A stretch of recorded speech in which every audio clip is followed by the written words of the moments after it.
Here's James Harden. Wow. Nice outfit, huh, Karan? Represent everything.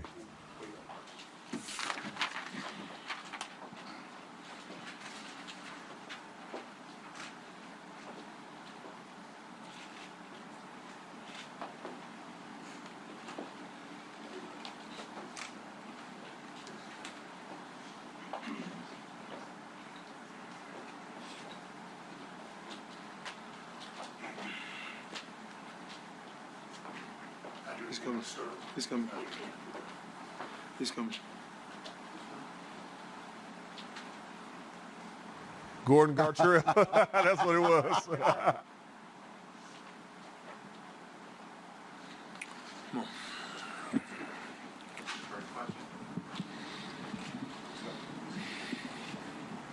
Harden is at the podium and no questions. Yeah, James Harden at the podium, no questions right now.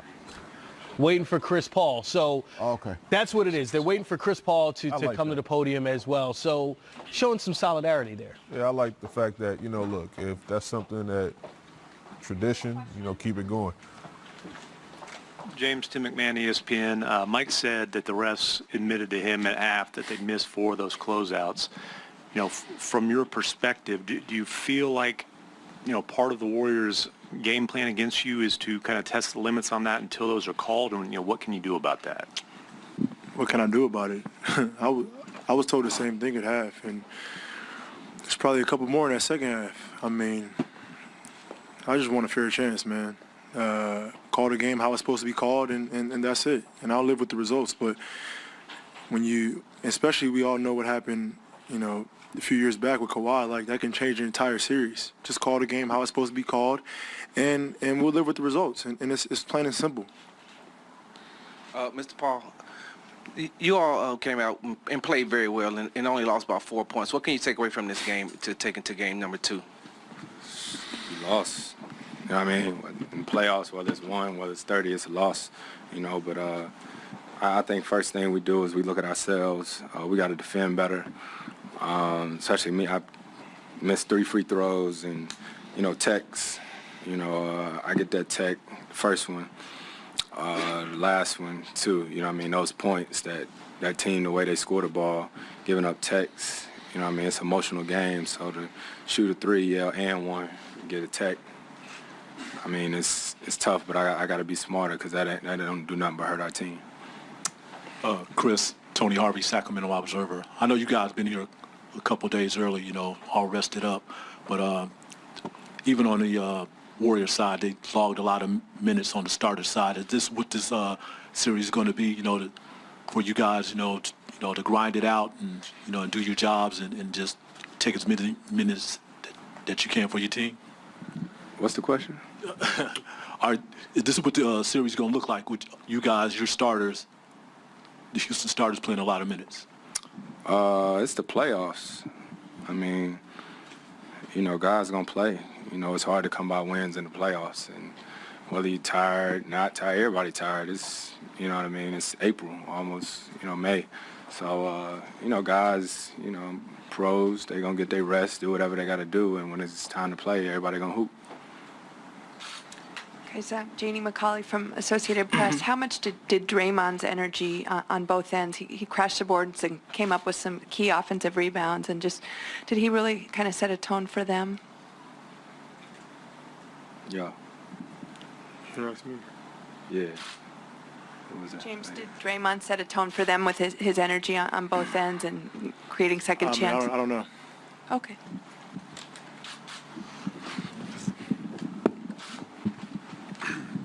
Tim McMahon, ESPN. Chris, what happened with the official there at the end? It looked like there might have been some contact. Not sure if that was inadvertent. I don't know yet. Ain't nobody told me. He just called a tech, and I knew that was my second.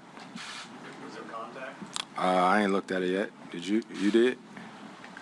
So you tell me. I wasn't the one who was involved in the contact. Oh, no, you asked me if there was. It appeared there was contact. Oh, well, if it was, What happened there? I haven't seen it yet.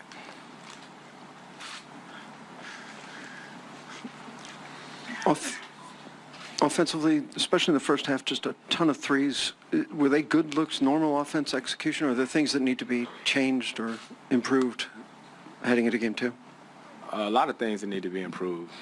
We can do better on our switches, rebounding too. We definitely got to rebound better, and we got to execute and, understand that, they got shooters. So we got to try to force the other guys to shoot more shots. Chris, Dan Weinke with the Los Angeles Times. This question's for both of you guys. Obviously dissatisfied with the loss, but were you satisfied with, 104 points for them and kind of the pace and the sort of kind of physicality of the game? Is that what you want this series to look like? I just want to win. I don't care how it look. To tell you the truth, no, honestly, I mean, if they got 104 and we ain't got 105, that's a problem. You know what I mean? So, name of the game is win it. So we'll try to figure that out. Thank you.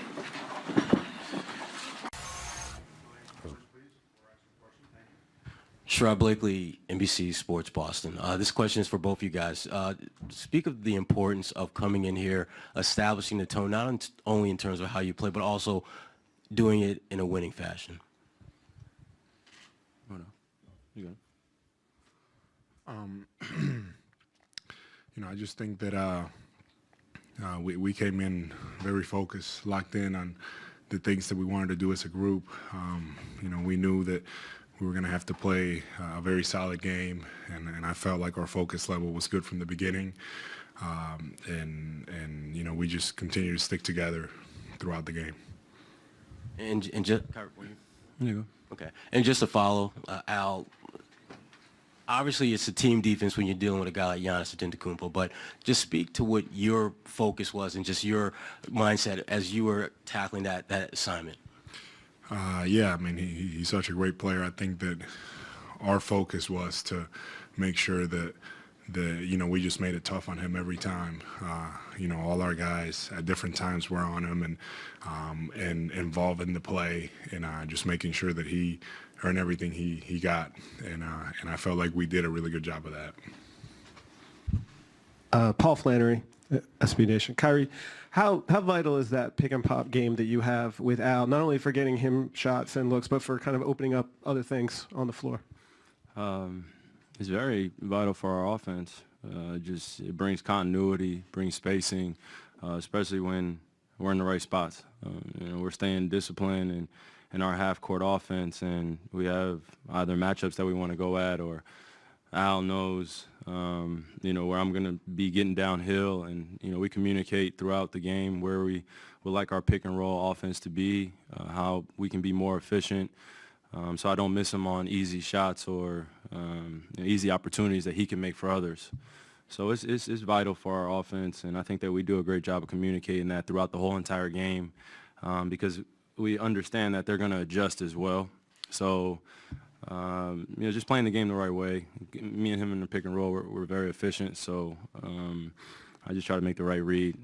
I threw a ball all the way in the stands in the beginning of the game.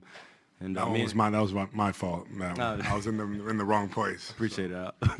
But and just going back to the bench and then being able to have that talk and establish a position where I would like him to be and where it's comfortable for him. So.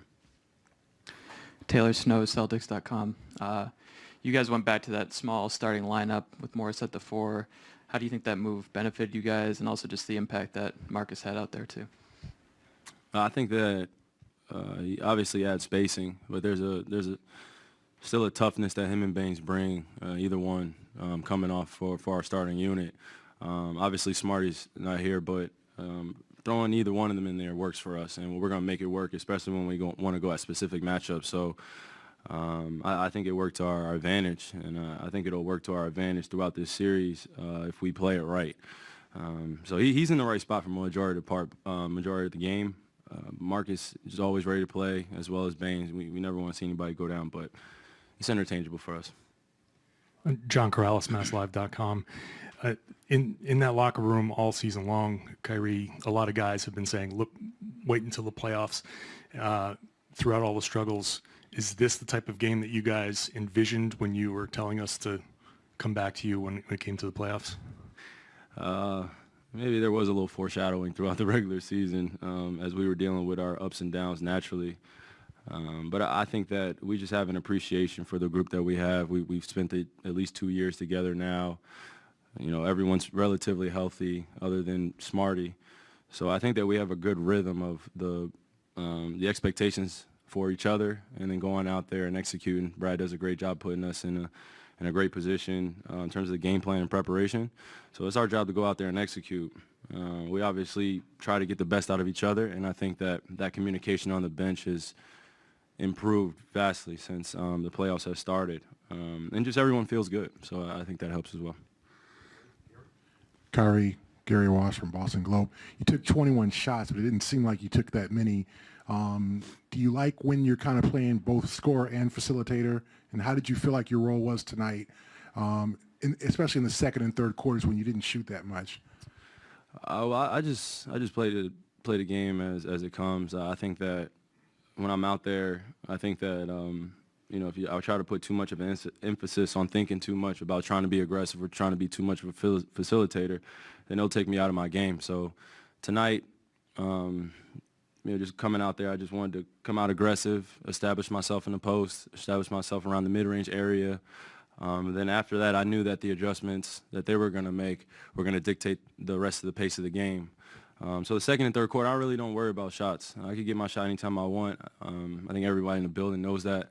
But aside from that, the evolution of my game has come from just being able to pace the game very well and manage it, and then establish these guys throughout the game because they're special as well. So I'm even more special when they're making shots and they're doing what they do. So I try to just go out there and just ease into it. And, you know, some shots are going to go in some nights and some shots are not. So I think that just coming in with that mindset, just be aggressive, and then that'll open up opportunities for my teammates. You guys have both been in so many postseasons at this point that I know, Kyrie, you've mentioned it, that the regular season can be just long waiting to get here. Now that you get to be here, though, get to be at this favorite time of year, when you're out there, do you notice yourself focusing differently, taking in everything differently, thinking about it differently? It don't really matter about the environment at this part. I mean, at this point, I'm you know, I've heard the loudest of the loud. I've heard so many things throughout the playoffs. You know, I've been in some 7-game series. I've been in some sweeps. I've been all over the board emotionally, trying to figure out, all right, how do we dial back in? How do I dial back in personally? Do I come out more aggressive? And you start to overthink the game, and it's just basketball. So you prepare the right way. You give it great energy. You give your teammates great energy. Then it'll come right back to you. And I genuinely believe that. So, you know, obviously it's just one game. You know, we're not going to shoot as well as we did. You know, I don't know if it's going to happen, but I hope it does. But I'm just saying that just being real with going out and how I manage the game. These guys help me tremendously. You know, I don't really want to talk much. I don't really want to say much. We're in the huddle, but they bring it out of me, and I'm appreciative of that because they allow me to just be me. And Al holds me down as well. So. I mean, Al, you're so calm all the time. Do you notice yourself during postseason games any different out on the court than in the regular season? I think it is. For me, just everything is so much, gets heightened so much, you know, you just, the intensity, the fans, I just think the focus level goes way up. And for our group, that was something that I feel like we had a hard time in the regular season.